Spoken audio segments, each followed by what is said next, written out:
Judge Blackstone, I need to ask what's going on here. Officer, he said I'm in trouble, but I didn't do anything.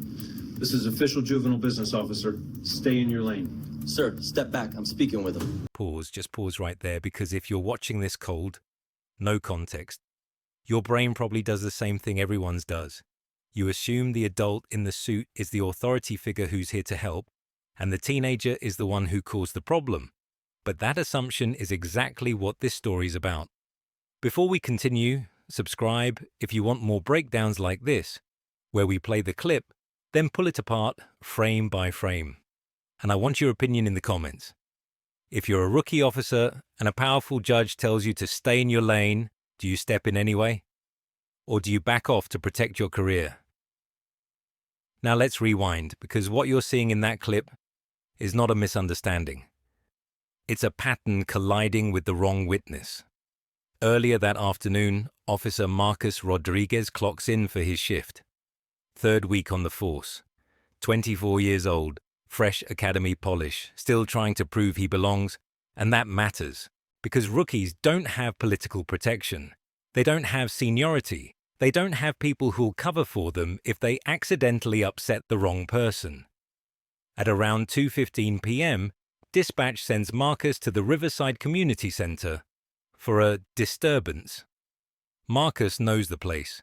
He volunteered there back in high school. He knows the director. He knows the vibe.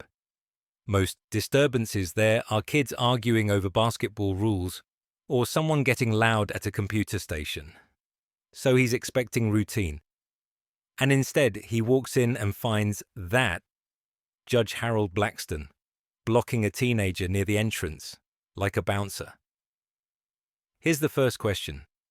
Why is a judge even at a youth center in the middle of the afternoon? You'll hear his explanation in a second, but watch his body language first. In the clip, he's not standing beside the kid. He's standing in front of him. He's angled to control the exit path. That's not mentorship. That's containment.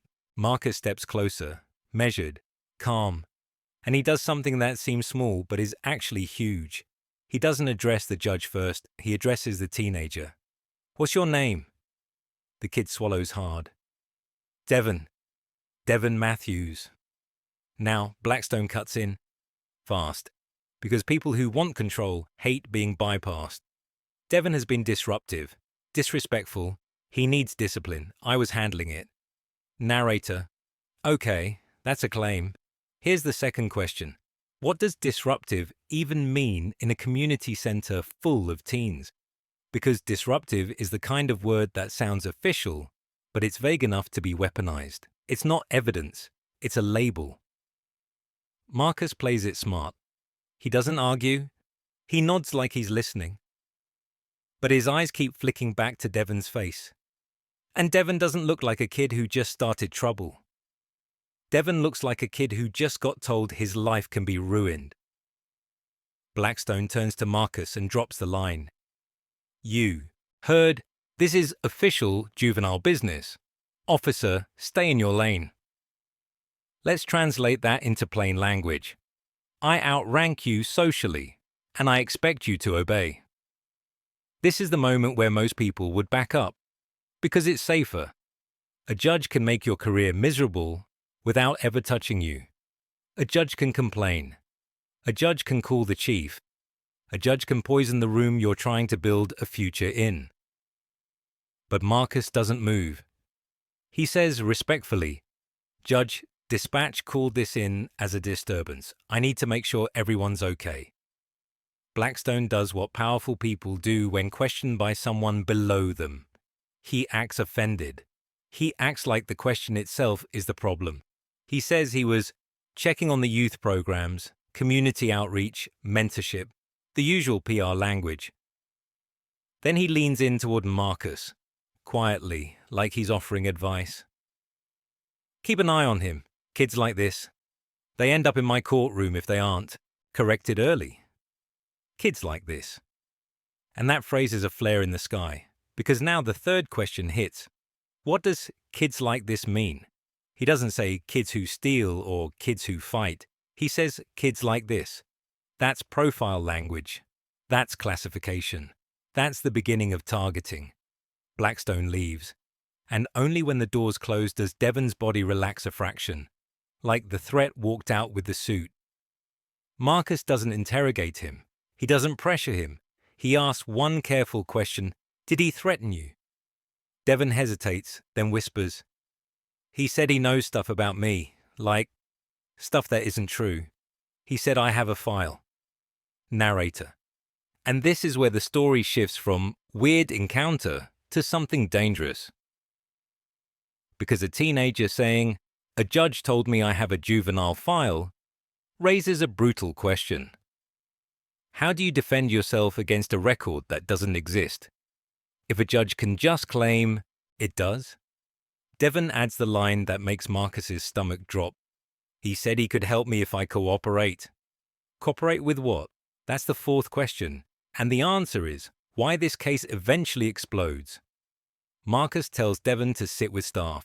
He doesn't want the kid alone. Then Marcus does the thing that changes the outcome. He stays behind and starts talking to people who were never part of the disturbance call. He finds the director, Miss Patricia Williams. 20 years running this place, she's not naive. When Marcus tells her Blackstone claimed Devon was disruptive, she looks genuinely confused. "Devon," she repeats. "That boy stays late to help the little ones read." Then she says something that matters more than any accusation Blackstone made. "He's been coming here more often lately. Always wants to talk to the older boys." Okay, fifth question. If this is outreach, why only older boys? Why the same demographic? Why the same pattern of uncomfortable reactions afterward?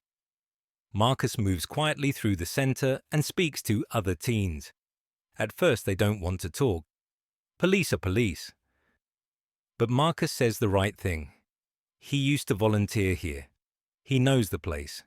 He's not here to jam anyone up. And then the pattern starts spilling out. Jamal, 17. He asked about my legal problems. Marcus: "Do you have any?" Jamal: "No."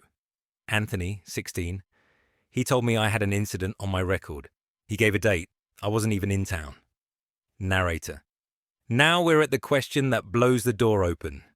Why would a judge tell multiple kids they have records they swear they don't have? There are only two possibilities. One, the judge is confused, unlikely for a man who lives in court files. Two, the judge is lying, because the lie creates leverage. Marcus goes back to the precinct and sits in his car for a full minute before he even turns the engine off, because he knows what this is becoming. He can write a simple report, no issue. Judge on scene, cleared. Or he can start documenting everything and risk his career on being right. He chooses documentation. Names, times, exact quotes, who stood where, who looked afraid, what Blackstone said, what Devon said, what the director said. Then he calls Detective Sarah Chen, 22 years on the job, trusted, careful, and known for not panicking when the problem has a title. When Marcus tells her what he has, Chen doesn't laugh. She doesn't dismiss it. She says, if you're right, this isn't misconduct. This is public corruption. And that matters because now the question becomes, how do you prove it? Rumors won't hold, vibes won't hold. A judge will shred you with credibility if all you have is, it felt off. So Marcus and Chen go where corruption always leaves footprints. The records. They pull juvenile case history. Recent months first. And it's not just a few cases, it's volume. A weirdly high number of teenage boys. Same neighborhoods, same backgrounds, same types of charges. Serious enough to scare, small enough to avoid headlines. Then Marcus cross-checks names. And there it is. At least 6 teens approached at the community center later appear in Blackstone's courtroom. Narrator. Here's the most important question in the entire story. How does a judge predict who's going to end up charged weeks later? You don't predict it, you steer it. Now, Chen follows the money because power schemes almost always have a cash layer. They find non-profits tied to at-risk youth counseling. state grant money flowing in, minimal staff, thin programming, a lot of paperwork, not much help. And those nonprofits connect back to Blackstone. Now it's not just control, it's profit. It's a pipeline. Target vulnerable boys. Pressure them with fake files. Get them into the system. Keep them under court supervision.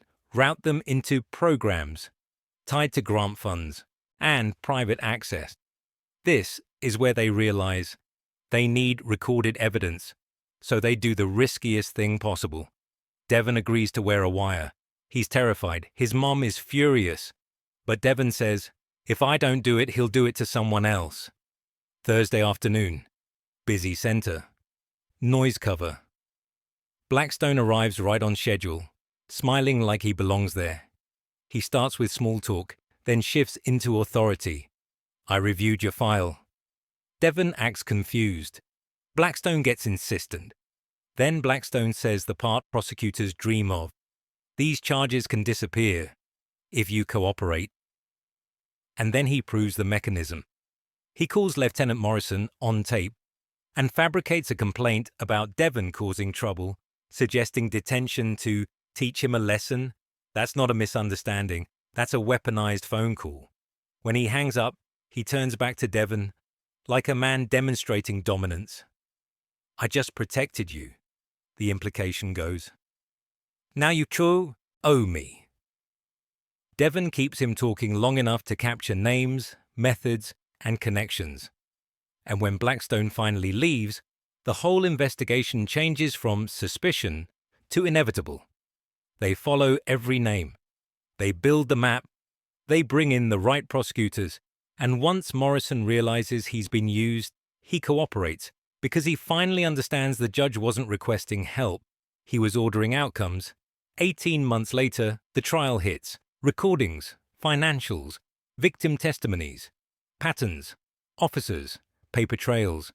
The jury deliberates 4 hours. Guilty, 15 years federal prison, restitution. Then the civil case follows. 43 young men, futures altered by fabricated charges and coerced pleas. The city settles $12.7 million. And Marcus Rodriguez, the rookie who didn't stay in his lane, becomes the youngest officer to receive the Medal of Valor. Not for a shootout, not for a chase, for refusing to look away. Narrator. Closing. So here's the last question I'll leave you with. If a brand new officer can see the red flags this clearly, why did everyone else miss them for so long? Or worse, did they miss them? Or did they ignore them? Comment your answer.